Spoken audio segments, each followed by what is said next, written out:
comment retrouver tes sensations de nage après une grande période d'arrêt. Là, aujourd'hui, je vais te parler de préparation physique plus transfert dans l'eau pour retrouver tes meilleurs appuis, forcément tes meilleurs appuis dans l'eau, tes meilleures sensations de glisse dans l'eau, d'aisance de technique, etc.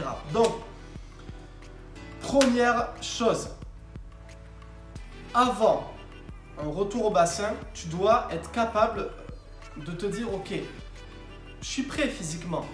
Donc, c'est-à-dire que si aujourd'hui, tu n'as pas la possibilité d'accéder au bassin, si tu n'as pas la possibilité de nager, tu vas t'habituer sur un point de vue sportif et de préparation physique à être très régulier dans ton effort. C'est-à-dire faire une routine souplesse chaque matin, essayer de faire une séance sportive chaque jour, c'est-à-dire ta séance sportive, ça peut être je vais courir pendant 30 minutes, 40 minutes, je fais ma routine souplesse le matin, je fais un peu de mobilité, je fais un peu de pompe, de la préparation physique, je vais faire du vélo, je reste en activité chaque jour. Ça, c'est la première étape. Si tu n'as pas encore accès au bassin et que tu te dis comment je vais retrouver mes bonnes sensations dans l'eau et qu'aujourd'hui tu es inactif, tu ne fais pas de sport, etc., eh bien, tu vas prendre du temps après à retrouver tes sensations dans l'eau. Donc, première étape, très important, aujourd'hui tu dois être actif. Actif au quotidien dans une démarche où je vais faire un peu de sport chaque jour. Tu vois, un peu de course à pied, un peu de vélo. Si je suis fatigué, je fais des étirements, etc. Si vraiment je suis trop fatigué, ben, je me repose, je fais une journée repos, etc. Mais dans l'ensemble, quotidiennement, chaque jour, tu dois faire un peu de sport, tu dois rester en activité. Voilà, sinon c'est pas possible, quoi. Ok ? Ça, très important. Ou alors si c'est pas du sport, eh ben, ce soit une activité, je sais pas, en famille ou quelque chose de manuel ou quelque chose où tu vas bouger, où tu vas être à l'extérieur, etc. Ok ? Très important. Maintenant, admettons que tu as fait tout ça et tu fais du sport régulièrement, etc. Et que voilà, les bassins réouvrent, tu peux aller nager. Tu as un bassin extérieur, par exemple, tu es dans la ville de Pau, ou je sais pas où il y a des bassins extérieurs, il doit y en avoir un ou deux à Paris, il doit y en avoir un à Bordeaux, etc. Il y en a un à Dax, c'est cool. Voilà, ça réouvre. Tu peux aller nager, tu prends ton rendez-vous au téléphone, etc. Tu vas nager régulièrement, etc. C'est cool, mais tu arrives dans l'eau et là, c'est la catastrophe. Tu as l'impression d'avoir perdu tous tes appuis, c'est nul, t'es nul.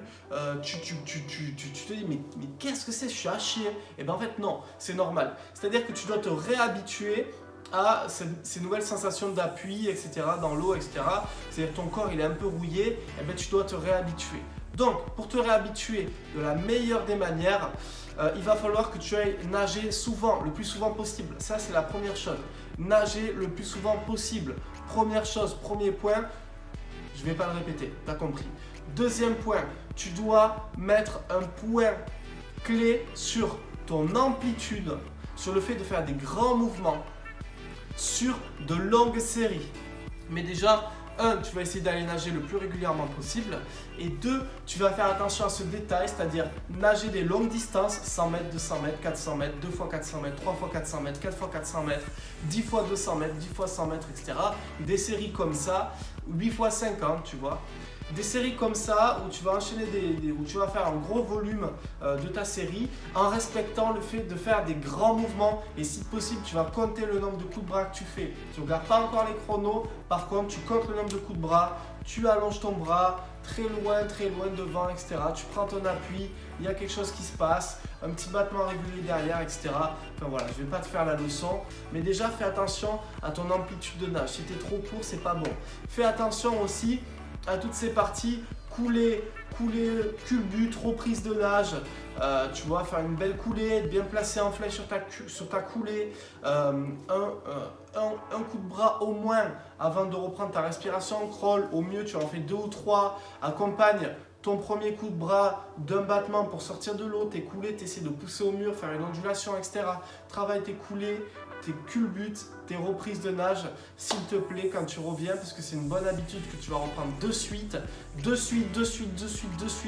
Sois intransigeant avec ça, comme ça, tu n'as plus à y penser par la suite. L'amplitude devant, l'amplitude derrière, tu es intransigeant avec ça, tu n'as plus à y penser. Couler, culbute, reprise de nage, tu es intransigeant avec ça, tu n'as plus à y penser. Ok, ça c'est excellent. Maintenant, un petit truc que tu peux faire aussi, c'est allier ta préparation physique à ta natation. C'est-à-dire, je vais me faire natation directement après, je fais une séance de souplesse. Ou par exemple, si tu es un peu raide au niveau de tes chevilles, tu fais une petite séance de souplesse au niveau de tes chevilles, d'accord? Tu regardes quelques étirements, quelques sollicitations, tu te fais une petite routine, préparation physique, étirement des chevilles, etc. Et ensuite, tu commences tes séries avec un peu de crawl, un peu de jambes, un peu de catenage, un peu de jambes, un peu de matériel, un peu de jambes, etc. Comme ça, tu vois, tu mêles préparation physique et tu l'associes à un objectif. Tu l'associes à un objectif dans l'eau. Ça, c'est super intéressant. Par exemple aussi, si tu es un peu raide et que tu vas, je sais pas, tu as un physique de maçon ou tu as un physique de bodybuilder, tu es un peu raide et tu n'arrives pas à toucher tes coudes comme ça et tu n'arrives pas à mettre tes mains dans le dos comme ça, à toucher tes mains dans le dos. Tu es raide. Et donc, tu te dis, voilà, c'est un point faible. Mais ce que tu fais, c'est tu fais ta séance de natation. De suite après, tu t'étires. Pas forcément parce que c'est de suite après, mais parce qu'au moins tu l'as fait et c'est bien et tu le fais tout le temps.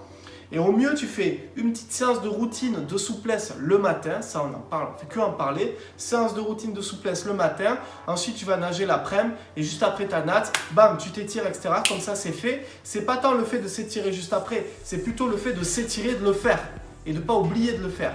Parce que tu vas avoir 1001 théories qui vont te dire il faut que tu t'étires juste après, il faut que tu t'étires un peu avant, il faut que tu t'étires 2 heures après, il faut que tu t'étires avant d'aller dormir. Non, tu t'en fous. Il faut pas que tu te dises il faut que je le fasse à tel ou tel moment. C'est t'y penses, tu le fais. Comme ça, c'est fait.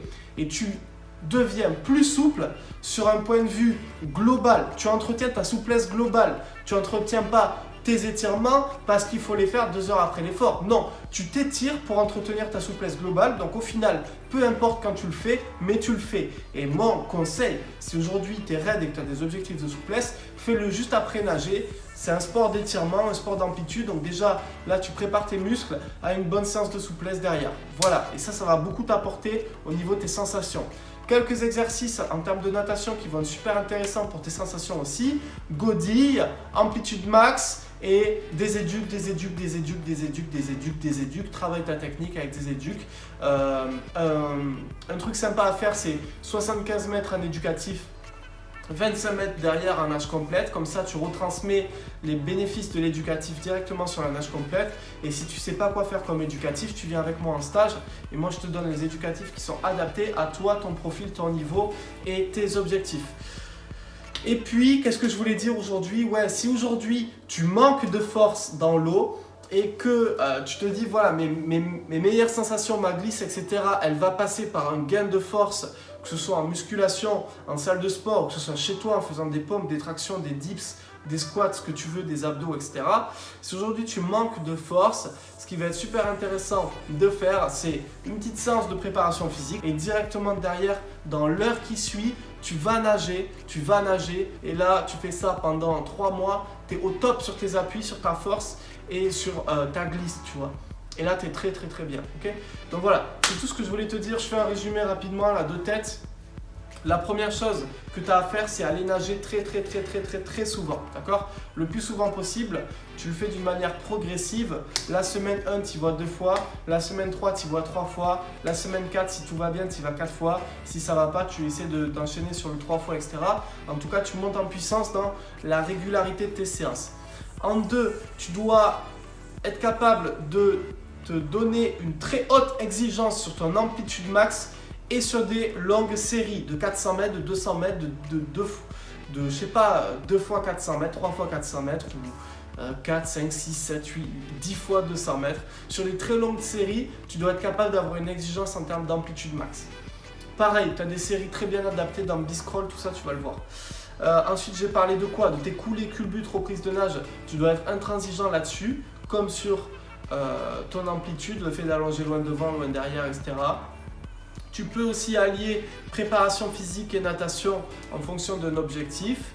Un objectif qui va être lié à la natation. Par exemple, avoir un meilleur battement de jambes. Par exemple, être plus souple. Ou par exemple, avoir des meilleurs appuis, plus de force dans l'eau. Si tu parles d'étirement de souplesse par rapport à ta natation, il faut que tu t'étires après, d'accord?